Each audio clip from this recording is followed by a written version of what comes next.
नमस्कार। आज फिर उपस्थित हुआ हूँ हस्तरेखा में एक बेहद महत्वपूर्ण ग्रह को लेके। आज हम बात करेंगे चंद्रमा की। हथेली में अगर कहा जाए तो चंद्रमा का क्षेत्र, इस जगह पे चंद्रमा का क्षेत्र होता है हथेली में। चंद्रमा का प्रभाव अगर कहा जाए धन पे पड़ता है, पैसा धन पे पड़ता है, मन पे पड़ता है, मन पे पड़ता है। कहीं ना कहीं चंद्रमा से दुर्घटना को भी देखा जाता है। चंद्रमा से अगर कहा जाए स्वास्थ्य को भी देखा जाता है। ये आपकी इच्छा शक्ति को भी दिखाता है, ये आपकी सोच को दिखाता है, ये आपके तनाव या डिप्रेशन से संबंधित या मनोस्थिति से संबंधित चीज़ों को भी बतलाता है। जन्म कुंडली में भी अगर कहा जाए चंद्रमा पीड़ित है, पापी ग्रहों से दृष्ट है या पापी ग्रहों के साथ है, तो व्यक्ति उस भाव से संबंधित चीज़ों में कहीं ना कहीं कमी आएगी, इसमें कोई दो राय नहीं है। लेकिन अगर जन्म कुंडली में चंद्रमा पीड़ित है तो 12 भावों पे असर करेगा। इसका मतलब ये होता है किसी व्यक्ति का दिमाग या मन जो है अच्छा है, स्वस्थ मन का है कहीं ना कहीं, तो व्यक्ति को राइस या सफलता पाने में अगले के मुकाबले मेहनत कम करनी पड़ती है। चलिए कार्यक्रम को शुरू करते हैं। आज का विषय हमारा कहा जाए चंद्रमा से संबंधित है। यहाँ पर भी अगर मैं बात करूँ, एक प्रश्न आता है समय समय पे कि चंद्र रेखा या फिर चंद्रमा से भाग्य रेखा निकल ली, इसका क्या मतलब है। ये एक महत्वपूर्ण लक्षण है। अगर चंद्रमा से भाग्य रेखा आपकी निकल रही है तो जीवन रेखा से दूर होके चंद्रमा से अगर भाग्य रेखा निकले, ठीक है, वो रेखा मस्तिष्क रेखा पे आके मिल जाए, वो रेखा अगर कहा जाए हृदय रेखा पे आके मिले, वो रेखा शनि पर्वत तक जाए, या वो रेखा अगर कहा जाए तो आपकी गुरु तक जाए, क्या फर्क पड़ेगा, क्या असर पड़ेगा। और तरह तरह की इस पे जो है अलग अलग बातें हैं, तरह तरह की बातें इसके ऊपर आती हैं कि चंद्रमा से वहाँ रेखा जा रही है, इसका ये मतलब है, उसका वो मतलब है। देखिए मेरे कोई भी वीडियो होते हैं तो उसको ऐसे नहीं, उसको देखिए, अपने हाथ पे देखिए, लोगों के हाथ पे देखिए, फिर एक निर्णय लीजिए कि सही है कि गलत है। उसके बाद उस पर शोध करिए अगर आप ज्योतिष का शौक रखते हैं तो। ठीक है, चलिए कार्यक्रम को शुरू करते हैं। इसको मैं अभी हटा दे रहा हूं।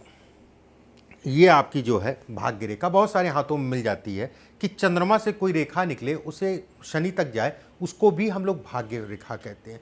ये शुभ फल देती है अगर रेखा सामान्य अवस्था में है, सामान्य अवस्था में टूटी फूटी ना हो, दोष ना हो किसी प्रकार का, तो ये अच्छा कहलाएगा। अब यहाँ पर एक तर्क आता है। बहुत सारे लोग कहते हैं कि पत्नी के आने के बाद व्यक्ति जो है कहीं ना कहीं सफल होता है। देखिए ये तर्क अगर कहा जाए तो 20 से 30% ही फैक्ट है, 20 से 30%। ठीक है, कि आपकी जो है चंद्रमा के क्षेत्र से शनि की तरफ रेखा जा रही है तो पत्नी के आने के बाद जो है आपका भाग्योदय होगा, ऐसा नहीं है। 20 से 30% लोगों के हाथ में ऐसा देखा गया।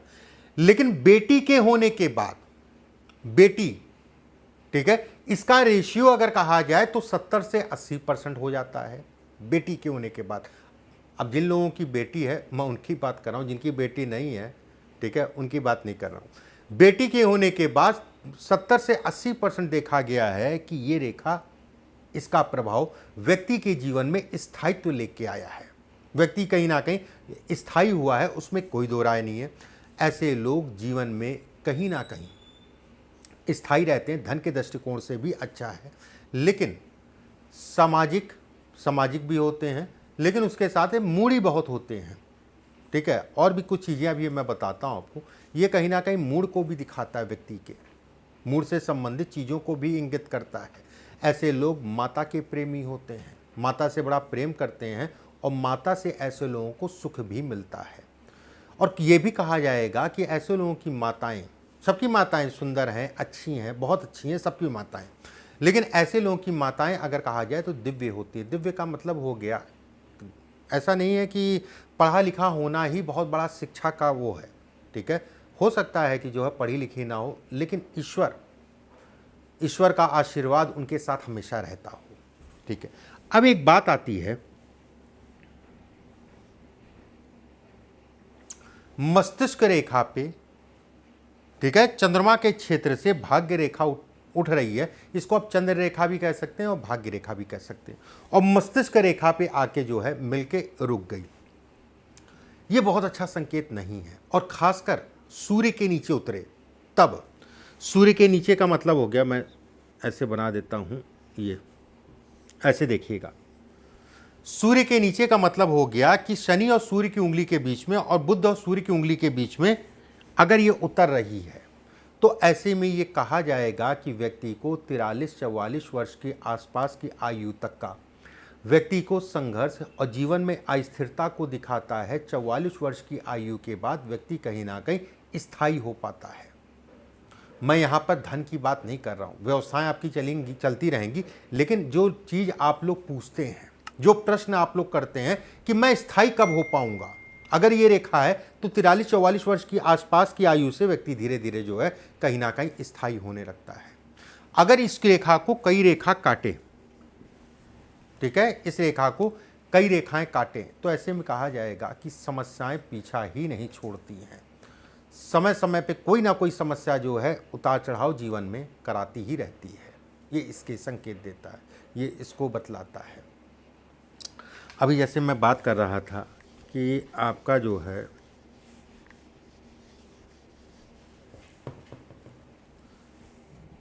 ये रेखा, ऐसे लोग मस्त मौला होते हैं, उसमें कोई दो नहीं, चेहरे पर एकदम खुशी टाइप की रहेगी ऐसे लोगों के मुंह पे, इसमें कहीं कोई दो राय नहीं है। ऐसे लोग बड़े शौकीन भी होते हैं, कोई भी शौक हो, चाहे वो गाड़ी का, चाहे फोटो खिंचाने को, ये शौक को भी दिखाता है। ठीक है, जिन लोगों की ये रेखा ऐसी है, ये अच्छे संकेत हैं, रेखा साफ स्पष्ट है, तो कहीं ना कहीं व्यक्ति जो है बढ़ता है। अंगूठा अगर आपका जो है कम खुले, कम खुलने का मतलब ऐसे करके, और ये सामान्य खुलना हो गया, एल शेप में अगर कहा जाए तो ये सामान्य है। अपनी मनमानी करते हैं ऐसे लोग, अगर ये रेखा है और अंगूठा कम खुल रहा है, तो ऐसे में कहा जाएगा व्यक्ति जो है कहीं ना कहीं अपनी मनमानी करता है। निर्णय शक्ति बेहद अच्छी होती है या अधिक होती है। रिस्क बहुत जीवन में लेते हैं, उसमें कहीं कोई दो राय नहीं है। ऐसे लोग सोच समझ के अगर कार्य करें, अपनी हर जगह ना चलाएं, ठीक है, तो जीवन में खूब सफल होते हैं। मतलब लोगों से राय ले लें, उसके बाद आगे बढ़े तो जीवन में खूब सफल होते हैं। मैं यहाँ पर एक तरफ से खराब भी कह रहा हूँ, दूसरी तरफ से अच्छा भी कह रहा हूँ। ऐसे लोग कोई बात होगी, ठीक है, स्पष्ट जवाब नहीं देंगे। देखिएगा आप, देखिएगा लोगों के अंदर, देखिएगा स्पष्ट जवाब नहीं देंगे, गोल गोल गोल गोल घुमाते रहेंगे, गोल गोल बातें करते रहेंगे।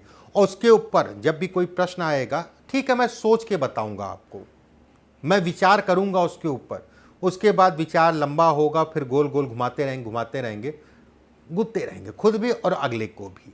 ये इसके भी संकेत देता है। वहीं पे चंद्रमा से अगर कोई रेखा गुरु पर्वत तक जाए, बेहद अच्छी है। ऐसे लोग धन के दृष्टिकोण से बहुत अच्छा कहलाएगा, भाग्यशाली होते हैं। ऊपर वाले का आशीर्वाद ऐसे लोगों के साथ हमेशा रहता है, सबके साथ रहता है। मैं ये नहीं कहूँगा किसी के साथ नहीं है, लेकिन भाग्य के सहारे और ऊपर वाले के आशीर्वाद से ऐसे लोग सफल होते हैं। ये सुखी जीवन को दिखाता है, रेखा स्पष्ट साफ हो तो। परिवार को समय देते हैं और परिवार की केयर करके चलते हैं।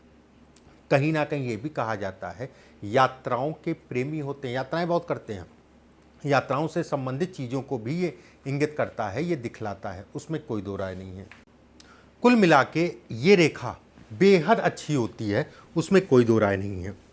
बहुत सारी चीज़ों को दिखाती है, और पीछे भी मैं जो है इसको बता चुका हूँ। एक चीज़ का और ध्यान रखिए, मान लीजिए जो है चंद्रमा से एक रेखा आपकी जो है हृदय रेखा को आके छुए, ये छूने का मतलब ऐसे में चंद्रमा से भाग्य रेखा, ठीक है, चंद्रमा से भाग्य रेखा निकले और शुक्र आपका जो है अच्छा खासा उठा हो या फिर बहुत ज़्यादा दबा हो, ये रेखा हृदय रेखा पे छुए, ये कहीं ना कहीं विपरीत लिंगियों के प्रति आकर्षण को बढ़ाता है, ये वासना को बढ़ाता है। अगर सामान्य शब्दों में कहूँ मैं तो, फिर से मैं बता दूं, चंद्रमा से हृदय रेखा पे आके रेखा छुए, शुक्र का क्षेत्र बहुत ज़्यादा उठा हो या फिर बहुत ज़्यादा दबा हो। कैसे आप पता करेंगे ये समझ लीजिए। सभी पर्वतों को देखिएगा, उसमें शुक्र का क्षेत्र आपको जो है अगर बहुत ज़्यादा उठा दिख रहा है अन्य पर्वतों के मुकाबले, तो मान के चलिए ये जो मैं बात कर रहा हूँ आपके लिए है। सभी पर्वतों के मुकाबले ये हिस्सा आपका बहुत ज़्यादा दबा हो, तो मैं जो बात कर रहा हूँ ये आपके लिए है। सभी पर्वतों से के बराबर लगभग ये भी हिस्सा जो है लगभग बराबर ही है, तो ये सामान्य कहलाएगा। अगर वाली स्थितियाँ हैं तो ये कहीं ना कहीं बढ़ा कहलाएगा। ये स्वभाव को दिखाता है और कहीं ना कहीं वासना से संबंधित चीज़ों को दिखाता है। चंद्रमा से रेखा हृदय रेखा पे मिलना खून जनित बीमारी को दिखाता है। ऐसे लोगों को बीपी शुगर का विशेष ध्यान रखना चाहिए। पाइल्स की समस्या को भी इंगित करता है और वहाँ पर भी अगर इस रेखा के नीचे जहाँ से उठ रही है उसके नीचे स्टार का निशान बन रहा है, तो ऐसे में कहा जाएगा कि व्यक्ति को पाइल्स की समस्या होगी 100%, और कहीं ना कहीं जो है खून जनित बीमारी भी होगी, उसमें कोई दो राय नहीं है, उसमें कहीं कोई संदेह नहीं है। एक चीज़ का यहाँ ध्यान रखिएगा। अब जैसे ये रेखा ये है, ठीक है, ये रेखा है और उंगलियां अगर कहा जाए लंबी हैं और पतली हैं, उंगलियां लंबी हैं पतली है, और एक रेखा जो है ये रेखा आपकी मिल रही है। शुक्र की क्षेत्र की बात नहीं कर रहा हूँ मैं, वो अलग पॉइंट था, ये अलग पॉइंट हो। और अंगूठा आपका जो है लचीला है, लचीला मतलब अच्छा खासा पीछे जो है चला जा रहा है। ऐसे लोग बुद्धिमान होते हैं, बहुत बुद्धिमान होंगे अगर ये स्थिति है तो। उंगलियां लंबी हैं पतली हैं, अंगूठा लचीला है, उसके साथ में हृदय रेखा पे आके रेखा मिल रही है, तो ऐसे लोग बुद्धिमान होते हैं। शर्म बहुत आती, शर्माते बहुत हैं। निर्णय शक्ति अगर कहा जाए, अगर उसको ठीक कर लें, निर्णय शक्ति मतलब जो है अवसर तो मिलते हैं लेकिन निर्णय नहीं ले पाते हैं, उन अवसरों का लाभ नहीं ले पाते हैं, जिसके कारण अवसर खत्म हो जाते हैं। 45 साल की आयु के बाद तेजी से राइज करते हैं, स्थायित्व तो कह लीजिए या राइज कह लीजिए। 45 साल की आयु के बाद तेजी से ऐसे लोग राइज करते हैं। अब यहाँ पर एक प्रश्न आता है, मेरे हाथ में ये रेखा है, ठीक है, और एक और रेखा मेरी भाग्य रेखा जीवन रेखा से निकल रही है। ऐसे में ये कहा जाएगा ये अच्छा संकेत है। ऐसे लोग खुद से अपना जीवन को बनाते हैं, स्वनिर्मित जिसे कहा जाएगा, स्वनिर्मित जो है उनका जीवन कहीं ना कहीं होता है। मैं ऐसा नहीं कहूँगा कि दूसरों का सहयोग नहीं मिलता, वो भी मिलता है, उसमें कोई दो राय नहीं है, लेकिन अपना जीवन जो है खुद ही बनाते हैं, उसमें कहीं कोई दो राय नहीं। ये रेखा लंबी हो छोटी हो इस टाइप से हो, उन सब की मैं बात कर रहा हूँ। भाग्य के लिए सामान्य है। अंगूठा अगर लचीला होगा, अंगूठा अगर लचीला होगा और मस्तिष्क रेखा और जीवन रेखा में गैप होगा, मतलब ये गैप, ये मस्तिष्क रेखा और जीवन रेखा में गैप होगा, तो ऐसे लोगों के धोखे बहुत मिलते हैं और धोखों के कारण जो है जीवन में कहीं ना कहीं मान सम्मान को ठेस पहुंचती है धोखे के कारण। फिर से एक बार मैं बता देता हूँ, ये स्थिति है, ठीक है, ये रेखा ऐसी है, ऐसी रेखा है, अंगूठा आपका लचीला है और मस्तिष्क रेखा और जीवन रेखा के बीच में गैप है। जीवन में सफल होंगे, उसमें कोई दो राय नहीं है। बस जीवन में सावधानी रखिए। लोग जो आपको अपना कहते हैं, देख लीजिए क्या वो आपके अपने हैं। किसी प्रकार का लेन देन इत्यादि चीज़ों में बहुत सावधान होकर चलिए। सबसे बड़ी चीज़ होती है ऐसे लोगों के अंदर कहीं ना कहीं माफ़ करने की प्रवृत्ति बहुत ज़्यादा होती है। अरे ठीक है, गया तो गया, छोड़ो अब, ये वाली स्थिति ऐसे लोगों के अंदर ज़्यादा होती है। इस तरीके से चंद्रमा से संबंधित कुछ चीज़ें मैंने आपको बताई और ये एक विशेष ज्ञान है, ये विशेष बातें हैं कि चंद्रमा से भाग्य रेखा निकल रही, उसका क्या मतलब है। अगले वीडियो में फिर किसी विषय के साथ उपस्थित होऊंगा। परमात्मा आप सभी को स्वस्थ रखे, सुरक्षित रखे। अभी के लिए बस इतना ही। नमस्कार।